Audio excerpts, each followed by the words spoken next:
देखा भैया, अवंतिका जी के लिए उसकी सबसे बड़ी ताकत उनकी आवाज है, यानी आरजे अवनी की आवाज है ना।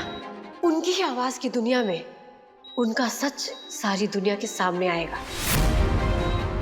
प्रहार सीधे जड़ पे होना चाहिए, जिसे राम जी ने रावण की नाभि पे तीर मारा था, ताकि सारी सच्चाई वो खुद ब खुद सबके सामने ले आए। भैया सच कहते हैं आपके लिए, आप बहुत इंटेलिजेंट हैं।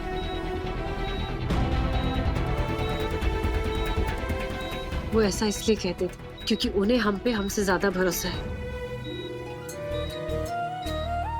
और उनके इस भरोसे को हम ऐसे ही रखना चाहते हैं।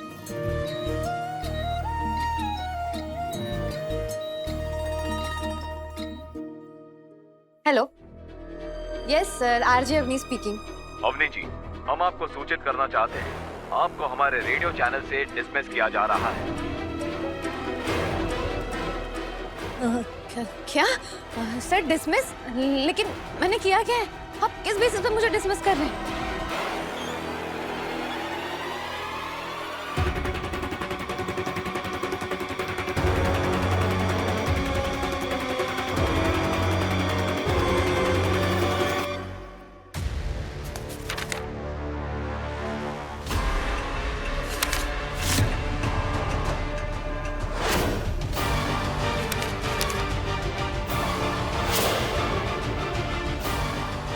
ईशान के एक्सीडेंट से जुड़े हुए ये सारे सबूत आखिर पीहू को मिले कैसे? हो न हो युवराज ने ही इसकी मदद की होगी। अच्छा, तो ये सब रायता तुम्हारा फैलाया हुआ है? रायता ने सच फैला रहे हैं। तुम क्या अपने आप को बहुत समझदार समझती हो? दो चार लोग तुम्हारे साथ क्या खड़े हो गए, तुम अपने आप को इतना मजबूत समझने लगी हो, लेकिन तुम्हारी हैसियत अभी भी इस घर की नौकरानी की है। युवराज चौधरी की पत्नी है।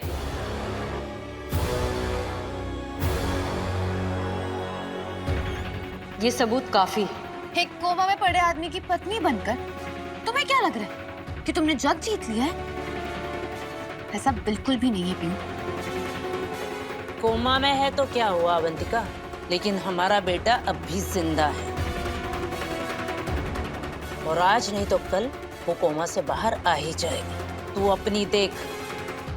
सीरियसली, आप जानती है ना कि मैं अभी भी इस घर का हिस्सा हूँ।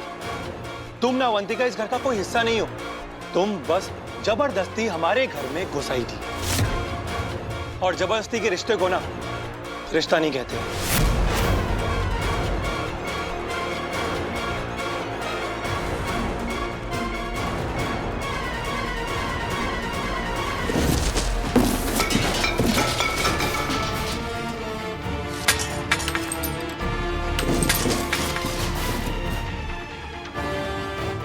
उस मुन्निया टोला की लड़की ने मुझे इतनी बुरी तरह से हरा दिया है।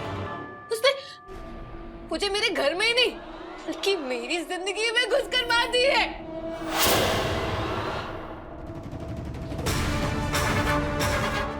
लेकिन उसने मुझे हराया, उसके पीछे युवराज का हाथ था। अगर मैं वो हाथ ही काट दूं तो अब क्या करेगी वो पीहू? तब तो मैं उसे मच्छर की तरह मसल दूंगी।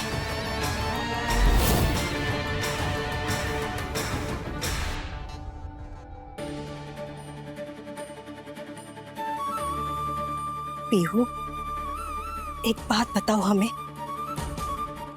क्या कभी भी तुम्हें हम सब पे गुस्सा नहीं आया? क्या हमारे बर्ताव के लिए तुम्हें कभी नफरत महसूस नहीं हुई? नहीं चाची जी, कभी नहीं। कभी हमारे मन में आप लोगों के लिए कोई नफरत नहीं आया, काहे कि हम समझ रहे थे कि ये सब के पीछे डर का हाथ है, और जहां डर होता है ना, वहां इंसान से गलती तो होता ही है।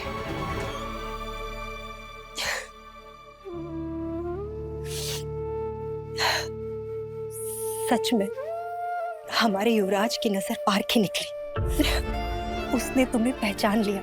अरे हमारा युवराज जौहरी है, उसे हीरे की पहचान है।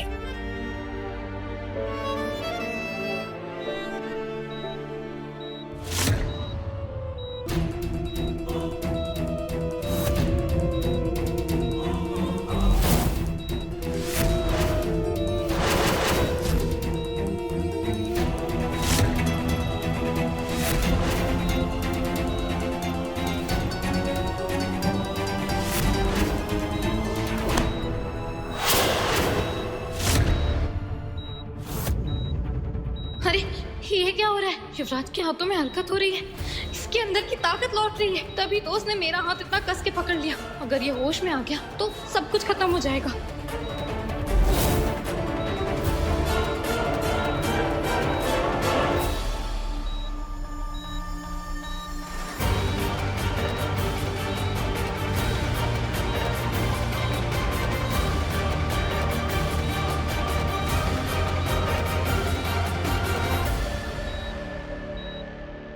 कौन है?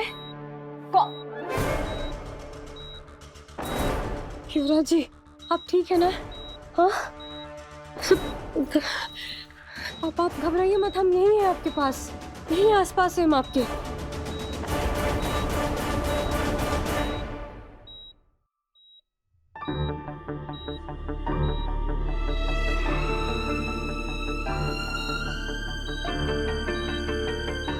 युवराज जी, बहुत हो गया, आप उठ जाइए। आप देखिए, हमको आपसे ना बहुत झगड़ा करना है, सच्ची। मानते हैं कि हम टूट गए थे, लेकिन हम और नहीं टूटेंगे, कभी नहीं टूटेंगे, सच कह रहे हैं। देखिए, आप हमको जैसे मजबूती से बनाए थे ना, वैसे ही डट के खड़े हैं हम। और हम समझ गए हैं कि इंसान वही जो जीवन के हर मोर्चे पर डट के खड़ा रहे।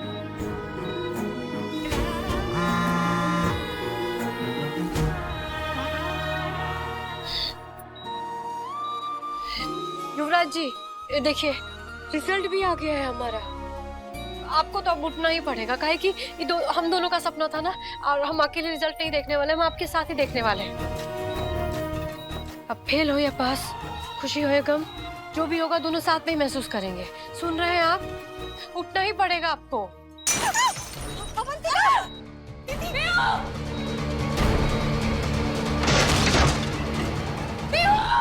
दीदी, पीयू कहाँ है? इधर आओ।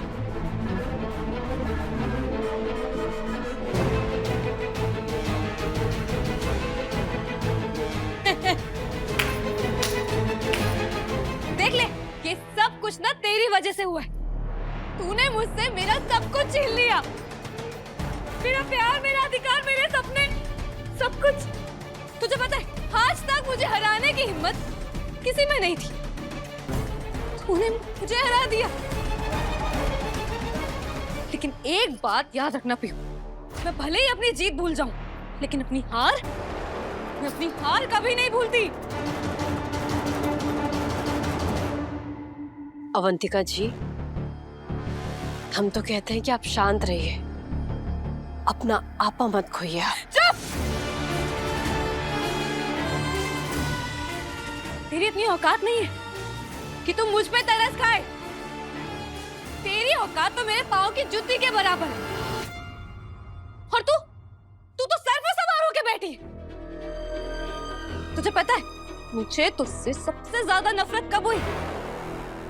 मुनिया टोला की एक गांव की गंवार लड़की के लिए ईशान ने मुझे रिजेक्ट कर दिया। मैं प्यार करती थी उससे, वो भी प्यार करता था मुझसे। हमने सपने देखे थे, उसने तो मुझसे मिलने का वादा भी किया था। लेकिन ये सब कुछ तूने बर्बाद कर दिया।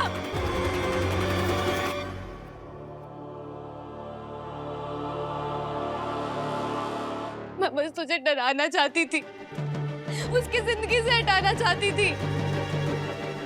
और इसीलिए मैंने वो एक्सीडेंट प्लॉट किया था।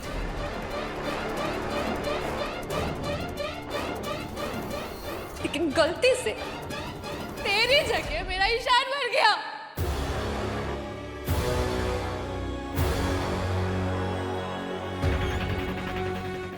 तो जिंदे ना मिलाएगी 2 रात 10 बजे दंगल टीवी पर।